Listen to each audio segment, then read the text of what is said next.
Hello friends, आज हम आपके लिए सिंधु घाटी सभ्यता के पार्ट 2 के क्वेश्चन लाए हैं। पार्ट 1 हमने पहले ही अपलोड किया है, लेकिन अगर आपने हमारा चैनल अभी तक सब्सक्राइब नहीं किया है तो इसे सब्सक्राइब कीजिए, तो क्या कि आपको सारे लेटेस्ट वीडियोस अपडेट मिल सकें। क्वेश्चन नंबर 1, मोहनजोदड़ो में कितने नरकंकाल मिले हैं? आंसर है इसका 38 नरकंकाल। मोहनजोदड़ो में 38 नरकंकाल मिले हैं। मोहनजोदड़ो की अनुमानित जनसंख्या कितनी थी?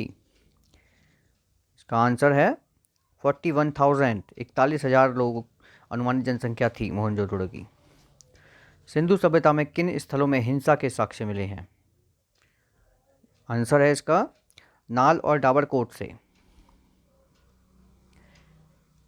सिंधु सभ्यता में कौन कौन से कृषि फसलों का उत्पादन होता था?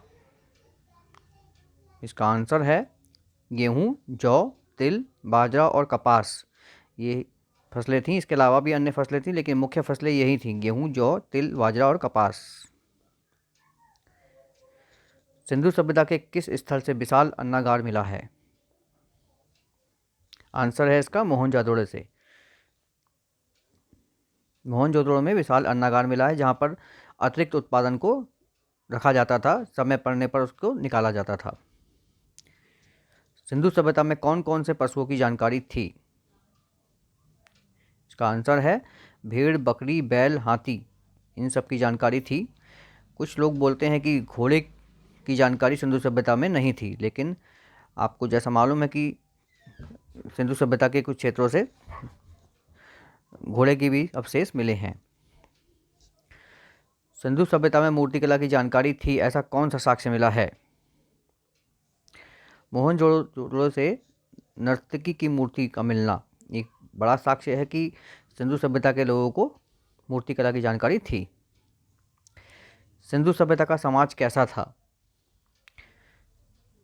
इसका आंसर है सिंधु सभ्यता का समाज मातृसत्तात्मक समाज था। सिंधु सभ्यता के किस स्थल से विशाल स्नानागार मिला है? जी हाँ, विशाल स्नानागार, जहाँ पर नहाते थे लोग। इसका आंसर है मोहनजोदड़ो से। सिंधु सभ्यता के निवासी किसकी पूजा करते थे? इसका आंसर है प्रकृति की पूजा। सिंधु सभ्यता में पशुपति शिव की मूर्ति कहाँ से मिली है?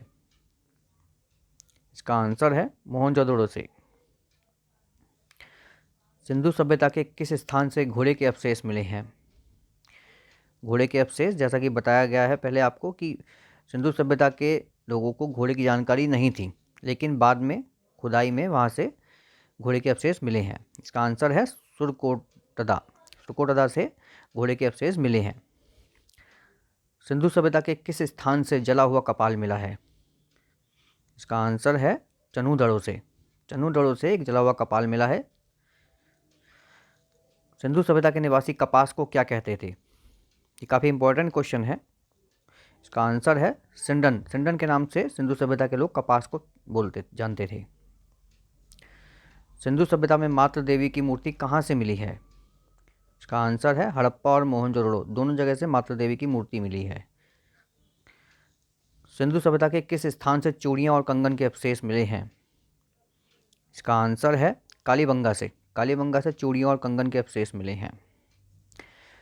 सिंधु सभ्यता के प्रसिद्ध नगर धौलावीरा की खोज किसने की?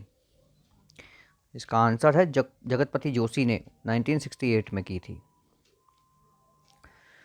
सिंधु सभ्यता में नगर नियोजन की मुख्य विशेषता क्या थी? ये काफ़ी इंपॉर्टेंट क्वेश्चन है।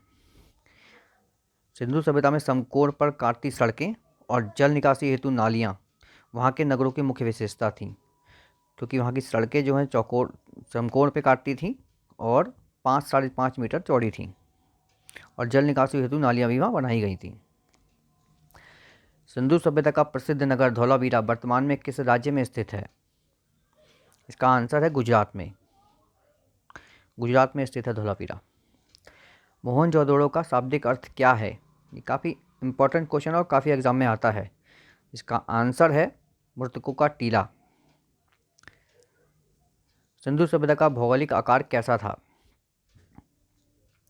इसका आंसर है दोस्तों त्रिभुजाकार। त्रिभुजाकार क्षेत्र में सिंधु सभ्यता फैली हुई थी। सिंधु सभ्यता के किस स्थल से गोदी के प्रमाण मिले हैं? काफ़ी इंपॉर्टेंट क्वेश्चन है, ये क्वेश्चन भी काफ़ी एग्जाम में आता है। इसका आंसर है लोथल। लोथल से गोदी के प्रमाण मिले हैं। इसका मतलब है कि सबसे प्राचीन जो बंदरगाह था विश्व का, वो लोथल में था। सिंधु सभ्यता के मुख्य निवासी कौन थे? इसका आंसर है दोस्तों द्रविड़ और भूमध्य सागरीय।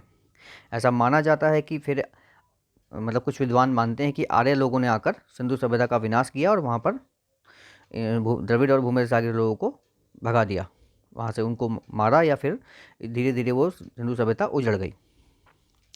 सिंधु सभ्यता में किस जानवर और पक्षी की पूजा होती थी? ये क्वेश्चन काफ़ी एग्जाम में आता है। इसका आंसर है कूड़ वाले सांड और फाख्ता, सफ़ेद कबूतर जिसे बोलते हैं, इनकी पूजा सिंधु सभ्यता में होती थी। लोथल की खोज किसने की थी? इसका आंसर है आर.एस. राव ने 1956 में लोथल की खोज की थी।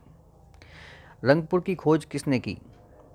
इसका आंसर है ए. रंगनाथ राव ने 1953-55 में रंगपुर की खोज की थी। सिंधु सभ्यता के किस स्थल का नाम माउंट एबी रखा गया है? ये काफ़ी इंपॉर्टेंट क्वेश्चन है, ये कई एग्जाम में आ चुका है। इसका आंसर है हड़प्पा के दुर्ग टीले को माउंट एबी का नाम दिया गया है। इसमें हड़प्पा में 2 टीले थे, एक दुर्ग टीला था जो मुख्य टीला था, और दूसरा नगर टीला था। जो दुर्ग टीला था उसका नाम इतिहासकारों ने माउंट एबी रखा है। क्या सिंधु सभ्यता के लोग लोहे से परिचित थे? अभी तक इसका आंसर जो है नहीं। अभी तक के साक्ष्यों के आधार पर यह कहा जाता है कि सिंधु सभ्यता के लोग लोहे से परिचित नहीं थे। मिनी हड़प्पा सिंधु सभ्यता के किस शहर का नाम है? इसका आंसर है लोथल का। लोथल को मिनी हड़प्पा कहा जाता है। सिंधु सभ्यता के किस शहर से अलंकृत और चिकने मृदभांड मिले हैं?